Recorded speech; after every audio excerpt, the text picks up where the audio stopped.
There's a misconception that we don't exist, that somehow our ability to excel at the highest level of our industry is limited, that overcoming barriers as a woman of color would be insurmountable. But what would happen if we decided to venture out on our own despite everything we're up against? I'll tell you. Welcome to the Black Girls Consulting podcast. I'm your host, Dr. Angelina Davis, a healthcare consultant, consulting coach, high performance fanatic, wife, and proud girl mom. I help transform female professionals into thriving solo consultants. And just like you, I'm wearing all the hats and doing all the things. So this podcast is to empower the busy female professionals to move past fear to start and grow a successful consulting business, despite the obstacles you may encounter. We'll dive deep into consulting practice, business strategy, mindset, and more. So grab your cup of coffee or tea if that's your thing, and let's get started.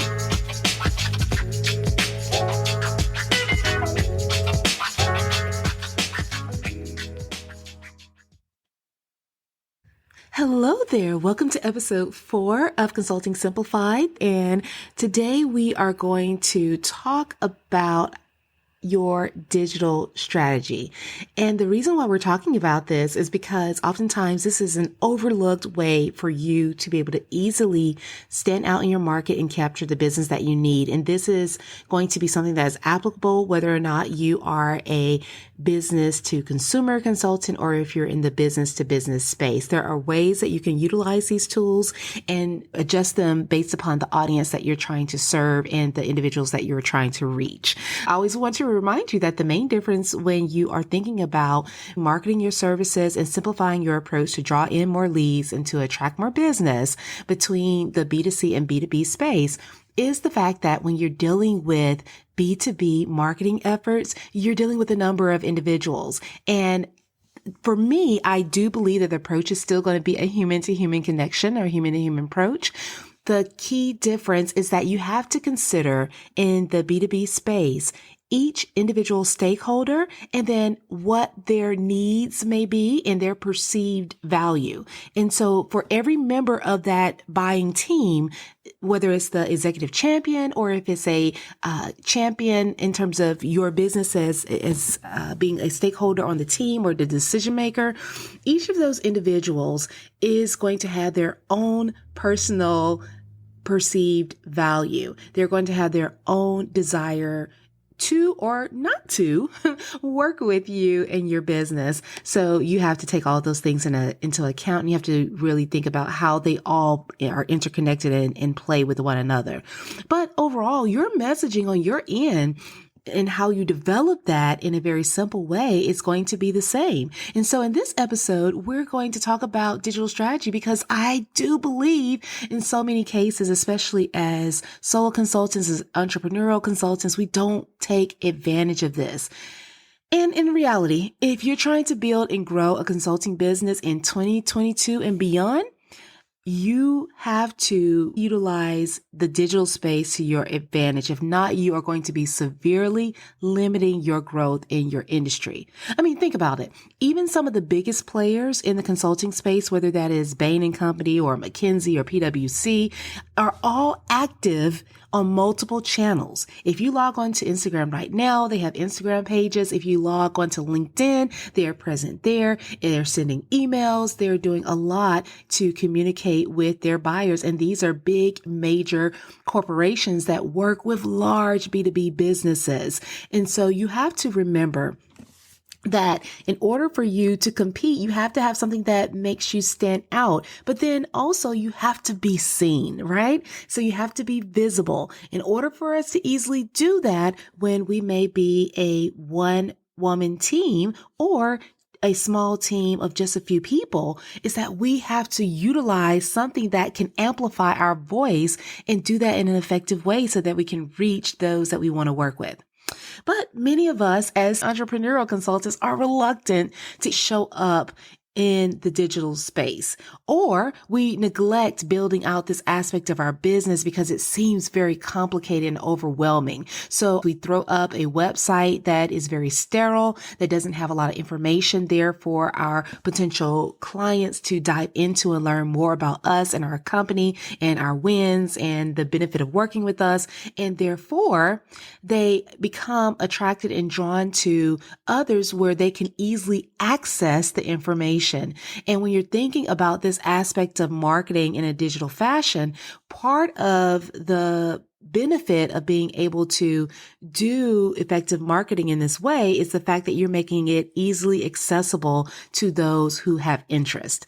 And this also allows you to draw in more clients that are aligned to work with you because they're coming to you in a meeting or on a call with already knowing and understanding what you have to offer and what you've done in the past. And so this is why this can be very helpful. A thriving consulting business is built on a solid business foundation and a consulting code that leads you toward your ideal business and your ideal lifestyle. And the great thing about this code is that it works for any type of consulting practice, whether you help clients with professional development, business management, grant writing, IT, or something entirely different. This consulting code is not rocket science and is not beyond your reach. And when you crack the code, it can jumpstart the growth of your solo consulting practice and is what you need to know to get started and land your first clients and nothing more. This is a step-by-step process I wish I had so many years ago. And that's why I wanted to share this with you and how you can do this too. So if you're interested in starting your consulting business and creating a desirable offer to generate leads for your offer and to make sales, then the consulting code is your solution. Visit www.excelatconsulting.com for more information. Now, if I have sold you into the fact that you need to utilize digital marketing in some capacity, then the next thing that I want to share is that it doesn't have to be hard. This can actually be something that makes your life and your business much easier. Because right now, if you are relying on referrals, then at some point in time, if you are growing big enough, if you're growing fast enough, then you're going to run out of referrals, right? And so you either have to have a strategic referral process in place so that you can capitalize on more business as you continue to work with people. But either way, I think it's very helpful for you to diversify the way that you're drawing in business so that you don't feel like you have all of your eggs in one basket. Just in case something does happen, you want to be able to easily shift gears and keep your business afloat. Oftentimes when we succumb to some of the challenges with things such as the economy or maybe just the seasonality of business, then part of the reason we are going through those particular instances and difficulties and challenges is because we don't have a diversified approach. So this is going to help you do this. Okay, the first thing that I want you to do is start with what's familiar. This is not the time when you're trying to get started to go out and try and take a number of courses and to read tons of books, trying to dive into a strategy that you're not familiar with. We can save that for a later date. Right now, we're talking about simplifying your business. And we want to start with what is familiar. So for most people, this may be as simple as your email list because we all use email every day. This is one component that you can build into your marketing strategy that you're already familiar with how to execute. I know that we get hung up on trying to have the perfect copy and the perfect messaging when we're sending information out. But just remember that when we're starting, it's about having a conversation. It's about connecting. It's about reaching out and trying to build relationships. I want you to think about it as simply as that as you're getting started, just to get you moving. And if you're already active on email, or maybe you're already on a social media channel like LinkedIn, or maybe you have a YouTube channel, you've already gotten started in this area, then what I want you to do is think about how you can build upon that before you jump to another platform or another tool that you're going to try and use. I want you to master one first. So this is how you become better and better in one area without adding on the stress of trying to learn a lot of new things. So the first thing is I want you to start with what's familiar.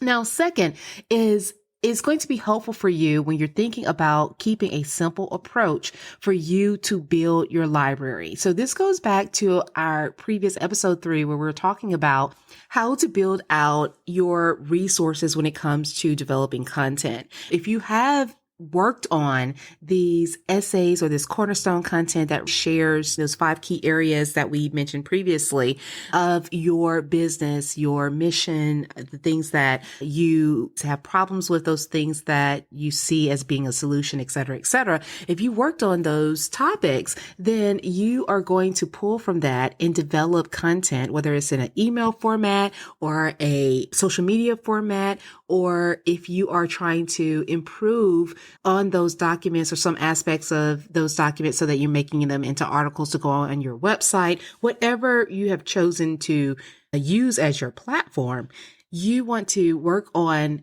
getting those things created and building a library of content that you can easily pull from and utilize on a consistent basis. So whether this is developing a key document or a piece of collateral that goes on your website so that when potential clients come to find out more about you, they can download that as a freebie or informational resource so they can dive deeper, or if this is something that you're going to utilize for scheduled posts that you're going to make on a weekly basis, whatever the cadence may be and whatever form you want to work with, because remember, you're starting with what you're already familiar with, then this is going to make it helpful for you and easier for you because you don't have to think about it. You don't have to create it in the moment. It's already created.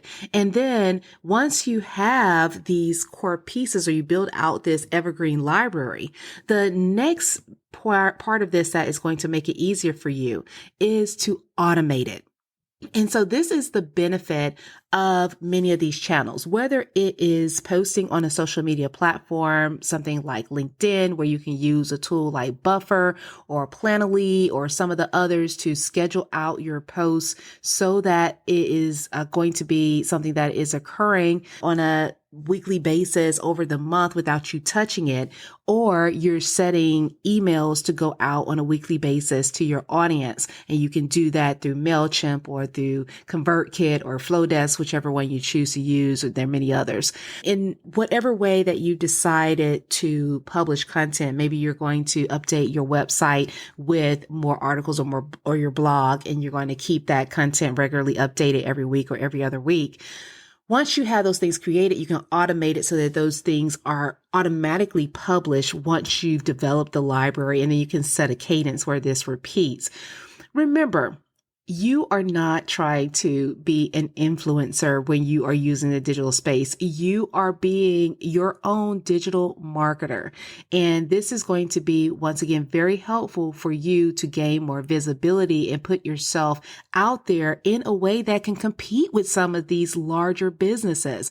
Remember, what you are oftentimes selling is a higher touch approach, more intimacy, more depth that you can dive into because you're working with fewer clients and you're able to work on a different level and really build more unique and lasting connection with those that you serve. So there are so many benefits of working with you, but people will not know that if you don't share the message. And so part of really navigating a simplified digital strategy is so that you can gain the visibility that you need and connect and spread your message to more people without it being a burden and something that's very time consuming in your business. And so oftentimes we spend a lot of time trying to figure out how we're going to fill our pipeline, how we're going to find other individuals that we're going to nurture and who we're going to try and work with after we may offboard a client. The reason why we don't have those things lined up is because we haven't built an audience big enough. And so you want, when I say audience, those individuals that you are interested in working with you. One of the ways that we can do that is by having a simplified digital strategy. And once again, if you start with what's familiar, do not try and take on something that's new, and you build an initial library that you can automate. This is going to make your process much simpler. But I really do want to encourage you that you take advantage of this opportunity that we have now easily accessible to us, because People are on their devices, they're online, they're still in email that's not dead all of the time. And those are various touch points throughout their day, throughout the buyer's journey where you can connect and then begin to position yourself and your services more effectively so that you're making it easier for them to reach out to you and to have the desire to work with you, because over time they're seeing the impact of your work and your expertise, and you are making offers to help. All right. I hope that this helps you think about how you can utilize and incorporate a digital strategy without it being difficult and without it being complex. Keep it simple. Start with what's familiar, build a simple evergreen library, and automate it. Once you're able to do that, you will be able to focus on other things and not worry so much about how you're going to keep up with your competition, because you're going to already be there and hopefully be there first in a more intimate way. Okay, we are almost there. Next is episode 5. Any questions? Make sure that you reach out to me. I love to always get your feedback, hear more, and help you through this podcast series. And until next time, I'll talk to you soon. Thank you for tuning in to the Black Girls Consult 2 podcast. If you enjoyed today's episode, be sure to leave your review on Apple Podcasts, subscribe, and share it with a friend. We're on a mission to increase the success and longevity of women in consulting, and you can help us do that. Also, I'd love to hear from you, so let's connect at Dr. Angelina Davis on Instagram or LinkedIn. And don't forget to visit excel@consulting.com for more information to support your consulting journey. Until next time, take care.